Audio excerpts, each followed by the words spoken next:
Bonsoir, ravi de vous retrouver pour cette nouvelle édition de 24 heures Sénat. Voici les titres.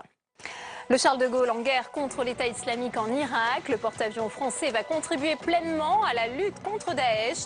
Il n'avait pas servi depuis son intervention en 2011 en Libye. Faut-il y voir les prémices d'une intervention terrestre? Débat à suivre dans ce journal. Le dîner du Conseil représentatif des institutions juives de France. Après les attentats, François Hollande est attendu pour présenter son plan de lutte contre l'antisémitisme. Nous serons en duplex avec son président Roger Kuckerman. Il nous dira ce qu'il pense du boycott du Conseil français du culte musulman. Rendez-vous incontournable des politiques, à un mois des élections départementales. Le salon de l'agriculture bat son plein. Début ce soir de notre série consacrée au monde agricole et à ses défis. Gros plan sur les fermes expérimentales qui tentent de trouver des solutions pour moins polluer. La France a donc franchi une étape supplémentaire dans la lutte contre l'État islamique en Irak avec l'engagement dès ce matin et pour 8 semaines de son porte-avions Charles de Gaulle. À son bord, le ministre de la Défense Jean-Yves Le Drian a rappelé la détermination de Paris à combattre Daesh au sein de la coalition internationale. Mounir Soussi. Le ministre de la Défense en visite express sur le Charles de Gaulle qui reprend du service pour la première fois depuis 2011 et l'intervention en Libye. Jean-Yves Le Drian est venu avec un message. Tous, vous êtes engagés contre une même menace, le terrorisme djihadiste, qui voudrait atteindre nos ressortissants, nos intérêts et nos valeurs. En réponse, la France sera d'une fermeté totale. La mission du Charles de Gaulle, positionnée dans le golfe Persique, a déjà commencé dans le ciel irakien. Des chasseurs se sont envolés du porte-avions pour une opération de reconnaissance. Le bâtiment français vient renforcer les moyens déjà déployés par la coalition menée par les États-Unis. On rentre dans un espace qui a été organisé par les Américains. Et donc on a passé un mois à discuter avec eux de la façon dont on allait se brancher sur un certain nombre de circuits d'information, comme on allait occuper l'espace avec nos avions, avec notre bateau. Et donc ça fait l'objet d'un dialogue approfondi avec eux. La coopération a démarré il y a 6 mois avec le lancement de l'opération Chamal. Une flotte d'avions français positionnés aux Émirats Arabes Unis et en Jordanie bombarde déjà les positions de Daesh. Avec le Charles de Gaulle, la France se place dans le rôle de l'allié privilégié des États-Unis, même si les Américains effectuent 90% des frappes. L'objectif principal de cette intervention, stopper l'avancée territoriale de l'État islamique en Irak. Et on reparlera de l'engagement militaire de la France en Irak dans 24 heures Sénat, le débat. Charles Larcher au chevet du service civique. Dans le cadre de sa mission sur l'engagement républicain, le président du Sénat a rencontré ce matin une trentaine de jeunes volontaires qui travaillent au service des urgences de l'hôpital de la Pitié-Salpêtrière à Paris. L'occasion pour lui d'échanger sur ce dispositif créé en 2010 à l'initiative du Sénat. Reportage de Pauline Dame. On les appelle les gilets bleus. Cela fait près de 2 mois qu'ils ont intégré le service urgence de cet hôpital. Créé en 2010, le service civique permet à des jeunes de 16 à 25 ans d'effectuer une mission d'intérêt général de 6 mois à 1 an. Un sentiment d'utilité pour cette jeune bénévole. On aide quelque part les soignants qui se font apostropher par les patients pour des choses que nous pouvons faire, et on se sent aussi utile auprès des patients parce que souvent ils nous disent merci, c'est heureusement que vous étiez là, c'est une oreille, c'est une aide, c'est parfois un guide. Je suis très contente d'être là et voilà. Le service civique, c'est aussi une opportunité pour cette ancienne volontaire. Les apports, ça va être un réseau. Un réseau de jeunes, un réseau de professionnels. Et puis, c'est une année qui m'a permis, moi, de me poser, de me concentrer sur mon projet personnel. C'est une expérience extrêmement positive qui m'est restée et qui me restera, à mon avis, pendant très longtemps. Sarah suit désormais une formation pour être kinésithérapeute. Des avantages certains, mais une portée encore trop marginale. En 2014, seuls 35 000 jeunes ont pu bénéficier de ce dispositif. Le gouvernement souhaite porter ce chiffre à 150 000 par an. Un objectif réaliste pour Martin Hirsch, qui suppose en revanche de lever des freins financiers. Est-ce qu'il y a de quoi avoir 150 000 missions? La réponse est oui. Est-ce qu'il y a suffisamment de jeunes qui ont envie de faire leur service civique aujourd'hui? Est-ce qu'il y en a au moins 150 000? La réponse est oui. Le fait que le président du Sénat, le président de l'Assemblée nationale, le président de la République se soit emparé du sujet peut faire en sorte que on casse la malédiction du service civique. La malédiction, c'est juste de dire on en parle au moment où ça chauffe et on oublie de mettre les crédits au moment où c'est nécessaire. Ce matin, la ministre de l'Environnement a annoncé la création de 5000 places de service civique pour les jeunes souhaitant travailler dans l'environnement. En bref, les passeports de 6 Français présumés djihadistes confisqués par le ministère de l'Intérieur. Leurs cartes d'identité ont aussi été saisies car elles suffisent parfois pour voyager à l'étranger, en Turquie notamment. Il s'agit de la première application de cette mesure de la loi antiterroriste de novembre 2014. Je vous le disais en titre, le 30e dîner du CRIF, le Conseil représentatif des institutions juives de France, se tient ce soir à Paris. François Hollande et Manuel Valls sont attendus. Le président de la République doit dévoiler les grands axes de son plan de lutte contre l'antisémitisme et le racisme. Pour en parler, nous sommes en duplex avec Roger Kuckerman, président du CRIF. Bonsoir, vous m'entendez ? Oui, parfaitement. Oui. Alors, à quelques heures de l'ouverture de ce dîner, il y a cette polémique après vos propos tenus ce matin, à la fois sur Marine Le Pen et le Front National, mais aussi sur les jeunes musulmans. Du coup, le Conseil français du culte musulman a annulé sa venue. Est-ce que vous regrettez cette décision ? Oui, je regrette cette décision. D'ailleurs, j'ai appelé M. Boubaker, que je considère comme un ami, pour lui demander de revenir sur cette décision qui me paraît incompréhensible. Ce que j'ai dit au micro de Jean-Pierre Elkabbach, c'est que la grande majorité des actes antisémites sont commis par des jeunes musulmans.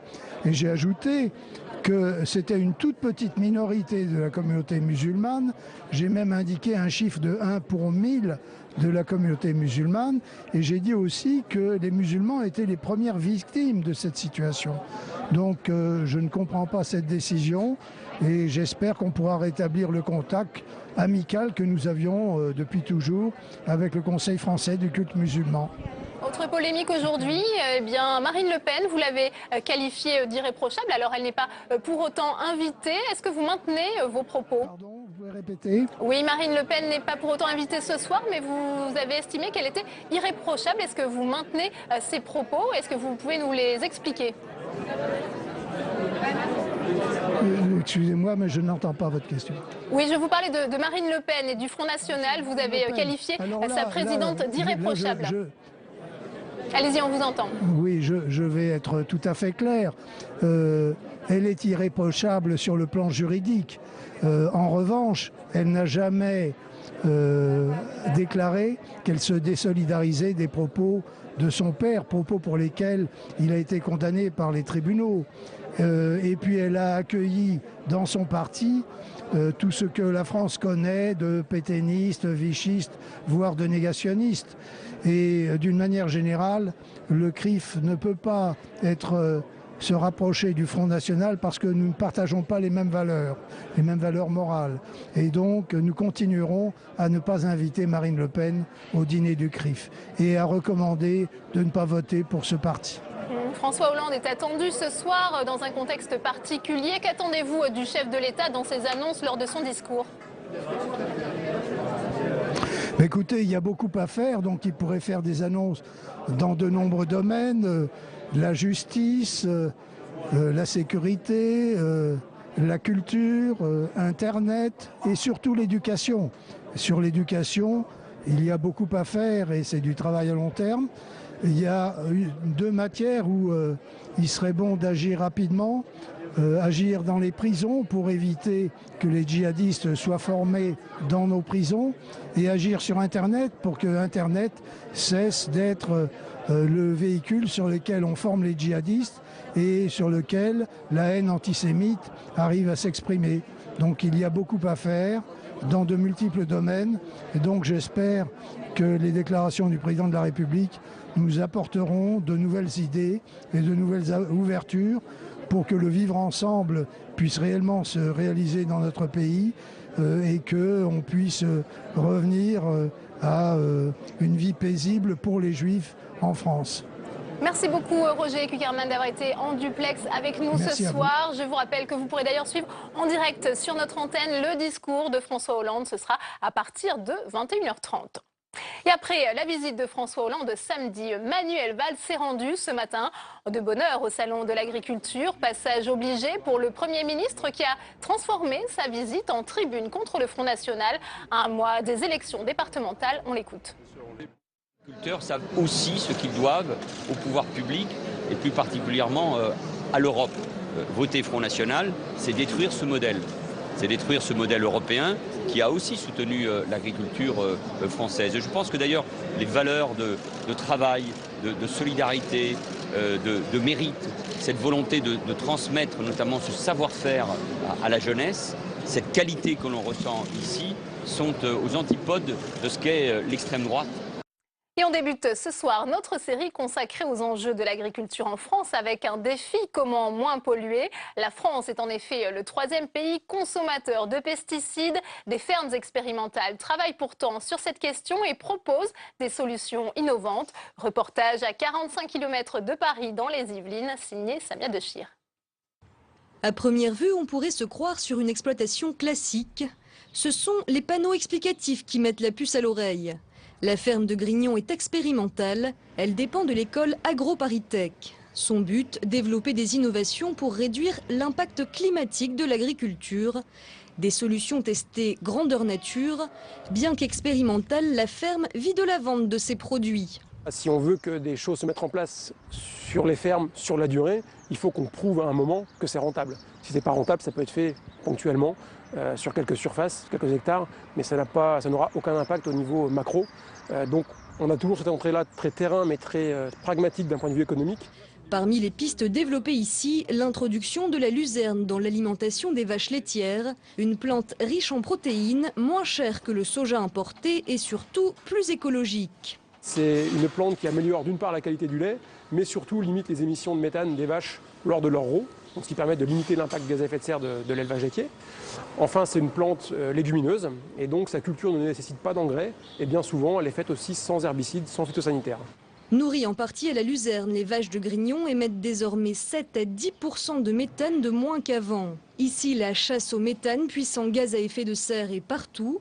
Le lisier, par exemple, en dégage des quantités très polluantes. Ce biométhaniseur permet non seulement d'empêcher le méthane de se répandre dans l'atmosphère, mais aussi de le transformer en énergie renouvelable. Le prototype coûte 100 000 € contre 1 million minimum pour les modèles industriels classiques. Alors, la différence, elle va résider ici effectivement dans son prix, mais qui est liée ici à une technologie différente du méthaniseur classique qui habituellement fonctionne à 40 degrés. Ici, on est à température ambiante, donc on ne chauffe pas, on ne brasse pas, on n'agite pas.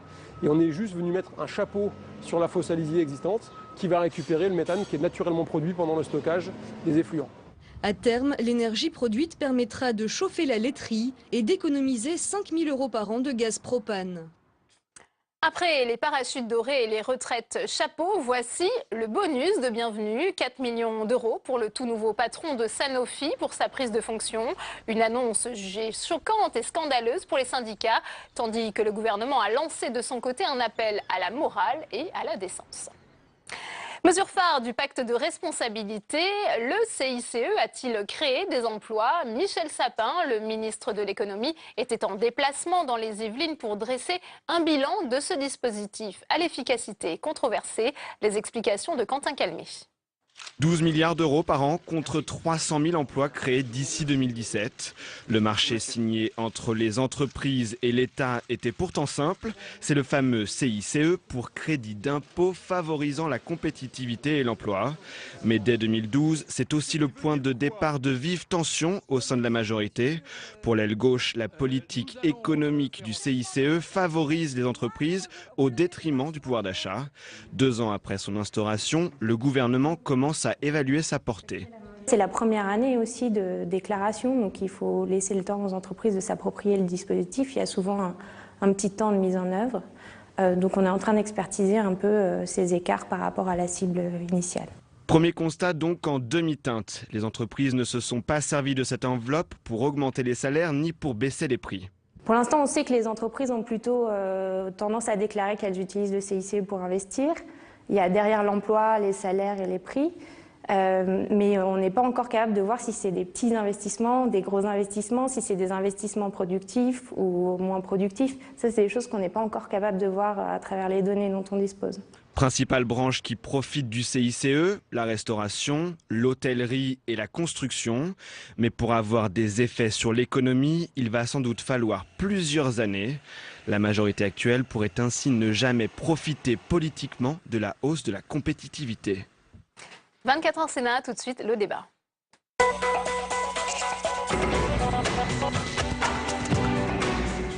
Et on ouvre le débat de ce 24 heures Sénat consacré ce soir à l'engagement militaire de la France en Irak avec nos invités ce soir. Eduardo Riancipel, bonsoir. Vous êtes député de Seine-et-Marne et vous êtes aussi secrétaire national du Parti socialiste en charge de ces questions de défense. Merci d'être avec nous. Face à vous, Alain Coldefy, merci d'être avec nous. Vous êtes amiral, directeur de la revue de la défense, ancien commandant du porte-avions et de la force aéronavale du Clémenceau. Merci d'être sur ce plateau ce soir.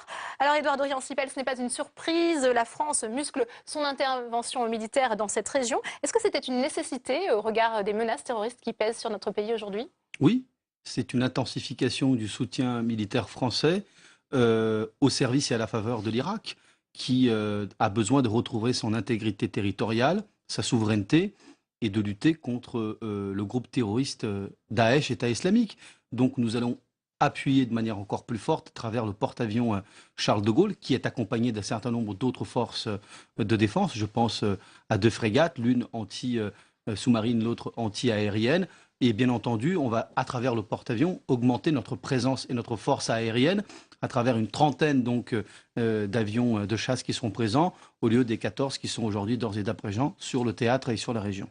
Alain Coldefy, qu'est-ce que ça va changer concrètement? On vient de l'entendre, ce déploiement. Le renseignement aussi, qui est très important. On va y venir dans un instant. Qu'est-ce que ça va apporter, l'entrée en scène du Charles de Gaulle, dans cette intervention, dans cette lutte contre l'État islamique en termes de capacité de frappe, et en particulier de bombardement de précision, on double instantanément la capacité, largement. Donc là, il y a un effet militaire qui est assez important et qui a été dosé au plan politique, comme vient de le dire le député, au moment où le gouvernement et le président en ont décidé. Donc la réalité, c'est qu'on double instantanément nos capacités d'intervention et en particulier de bombardement.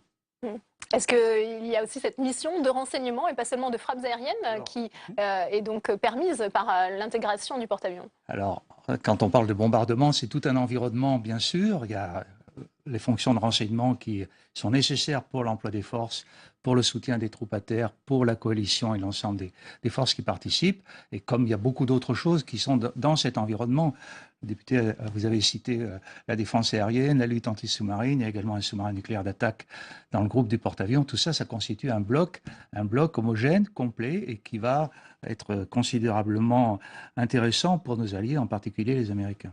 Oui, Eduardo Riancipel sur le renseignement. Oui, absolument, c'est essentiel parce que tout l'appareil de défense qui est mobilisé autour du porte-avions Charles de Gaulle, et c'est important que les Français comprennent que lorsqu'on déplace un porte-avions, on déplace aussi des moyens annexes au porte-avions. Il ne va pas tout seul, il va avec les frégates pour se protéger, il va avec un sous-marin nucléaire, un SNA d'attaque, il va avec d'autres moyens de ravitailleurs, un pétrolier ravitailleur. Donc il y a beaucoup de moyens qui accompagnent.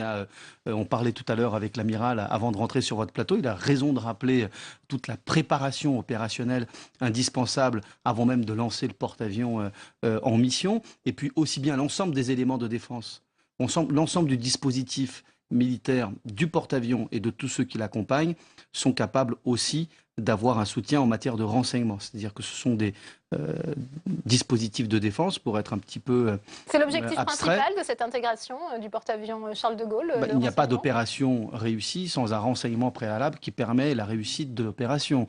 Si vous voulez frapper correctement, si vous voulez identifier les cibles, identifier les objectifs militaires, tactiques, je crois qu'il est important, effectivement, c'est l'essentiel. D'ailleurs, dans notre doctrine de défense nationale, la première fonction, dans le livre blanc de la défense et de la sécurité nationale, c'est la fameuse fonction connaissance et anticipation dans laquelle le renseignement joue un rôle majeur. Ce que je veux dire par là, pour être très clair, c'est qu'aussi bien le porte-avions que l'ensemble des autres engins et équipements de défense sont capables de capter un certain nombre de renseignements et qui permettent de mieux agir donc dans les opérations militaires sur les cibles qui seront définies.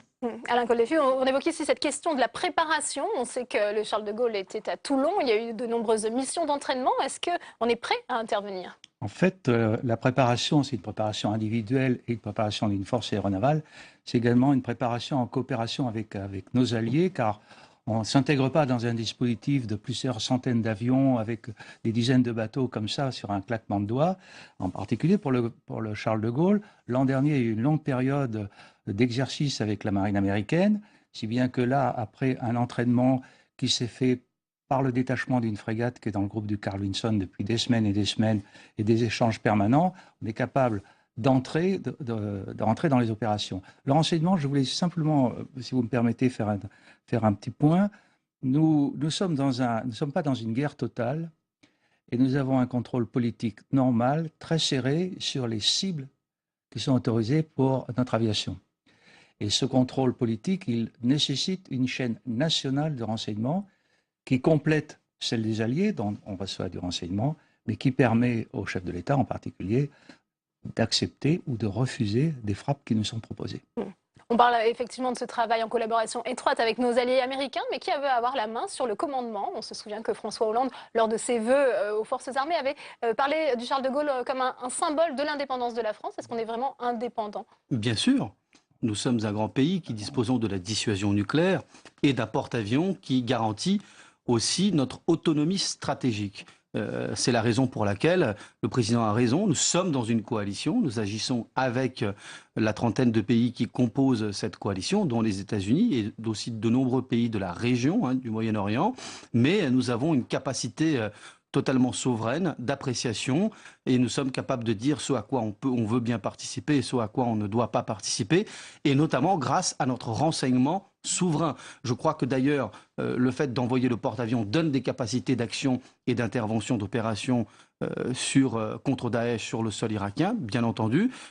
Je donne un exemple, c'est-à-dire que le président Hollande a refusé, pour différentes raisons très claires, d'intervenir et de frapper en Syrie, parce qu'il n'y a pas de légalité internationale, il n'y a pas de cadre international légal, contrairement à ce qui se passe aujourd'hui sur l'Irak. Donc, disposer du renseignement vous permet précisément d'avoir plus d'autonomie et donc d'avoir une capacité d'action souveraine, et le porte-avions y contribue. C'est la raison pour laquelle aussi il participe de cela. Je rappelle que quand même nous intervenons à la demande du pays irakien, de l'Irak, à travers les autorités et le président souverain de ce pays, et que notre objectif, c'est d'aider l'Irak à sa demande à retrouver sa souveraineté et notamment son intégrité territoriale en repoussant Daesh.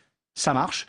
Pour l'instant, nous avons réussi à endiguer son avancée, un endiguement territorial. Il faut maintenant aller plus loin, et il y aura à un moment donné des offensives terrestres qui dépendront essentiellement de l'armée irakienne. Sur cette question, c'est effectivement la question qui se pose en matière de stratégie. C'est la première étape, la prémisse d'une intervention terrestre, cette intégration du Charles de Gaulle. C'est pas du tout obligatoire.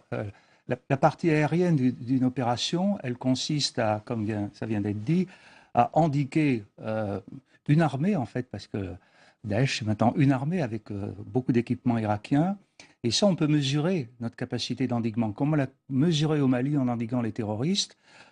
En revanche, le combat à terre, c'est là que ça se termine toujours, implique des troupes à terre, mais n'implique pas forcément des troupes françaises ou des troupes de l'Alliance. Ce sont les pays de la région qui doivent s'impliquer. Et le combat se termine quand il y a un accord politique. Il faut toujours avoir ça en tête quand on fait un engagement militaire. Donc il y a une partie aérienne qui est assez claire. On arrive à identifier des cibles, on arrive à identifier des pertes, à faire une appréciation des dommages commis. Ça, c'est assez facile à faire. Après, tout se passe sur le terrain. Et je ne pense pas que ce soit nécessaire d'intervenir. Je reviens à cette question aussi de la préparation. On sait que le Charles de Gaulle n'était pas intervenu depuis l'intervention en Libye en 2011. Il y a souvent cette question récurrente. Est-ce qu'il faut un deuxième porte-avions? Qu'en pensez-vous, Eduardo Riancipel? Nous avons tout dit dans le livre blanc et la loi de programmation militaire. Elles sont inscrites là pour le moment. Il n'y a pas de changement à ce stade, et nous garantissons tout autant notre modèle de défense d'une part, et donc notre autonomie stratégique et notre indépendance d'appréciation et d'intervention. Sur cette opération au sol, il faut rappeler que nous avons déjà une centaine de militaires sur place aux côtés de l'armée irakienne pour former les militaires irakiens de façon à ce qu'ils mènent justement le combat le plus utile et le plus efficace possible face à Daesh. Il y aura, à mon sens, le moment venu, une intervention terrestre, mais elle sera d'abord de la responsabilité de l'armée irakienne, avec éventuellement des soutiens locaux. De notre côté, le président a estimé qu'il n'appartenait pas à la France d'intervenir au sol, et uniquement d'avoir justement cette opération à travers notre aviation et avec ses moyens renforcés à travers le porte-avions qui permet un appui renforcé en matière de renseignement et de frappe aérienne, comme a rappelé l'amiral, en doublant notre capacité locale. On a parlé d'une intervention qui pourrait durer 8 semaines. Est-ce que cela vous semble raisonnable comme délai ? Il n'y a pas de délai en fait pour une intervention avec un groupe aéronaval. Pendant la première guerre Iran-Irak 87-88, le Clémenceau est resté 14 mois sur zone. Parfois ça dure une semaine. Au Kosovo, je commandais les forces franco-britanniques, on est resté 6 mois, donc dont 3 mois de bombardement. Donc il n'y a pas de délai. Finalement, ça semble peu, alors 8 semaines peut-être. Non, c'est très raisonnable parce que ça correspond à un objectif politique, qui est l'objectif de montrer la détermination, de renforcer les capacités. Mais il y a d'autres objectifs. Vous avez rappelé que depuis 2011, le Charles de Gaulle n'avait pas fait de frappe, mais depuis 2011, il est intervenu sur un certain nombre de théâtres et peut-être qu'il a empêché un certain nombre de conflits. Édouard Dorian-Sipel, sur la durée de l'intervention, 8 semaines, c'est ce qui est pour l'instant établi. C'est ce qui est établi, d'autant que le Charles de Gaulle a un exercice prévu du côté de l'Inde, donc il devra respecter aussi ce calendrier.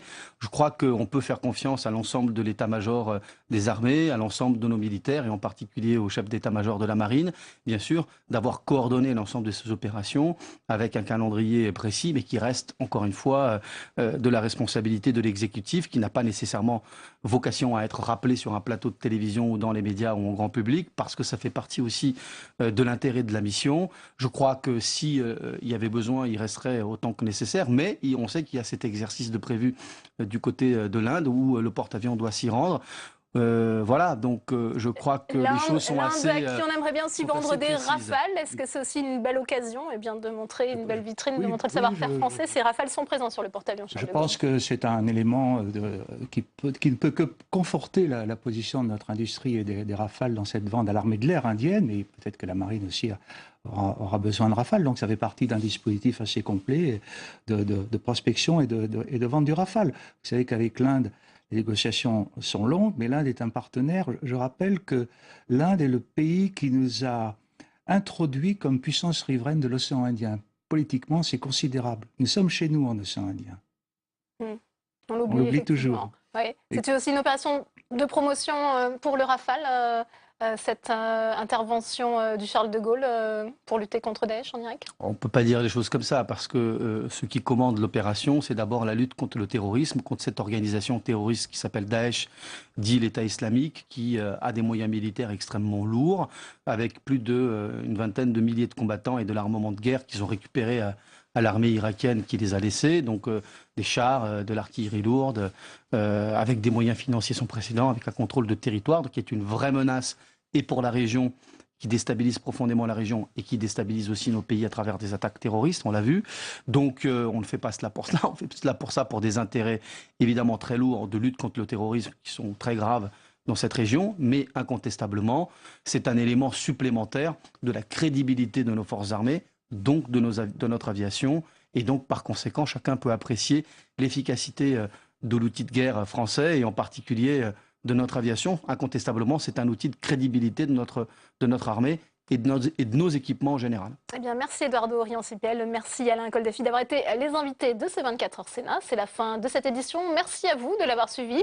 J'aurai le plaisir de vous retrouver ce soir à partir de 21h30 pour suivre en direct le discours de François Hollande à l'occasion du 30e dîner du CRIF. À tout à l'heure.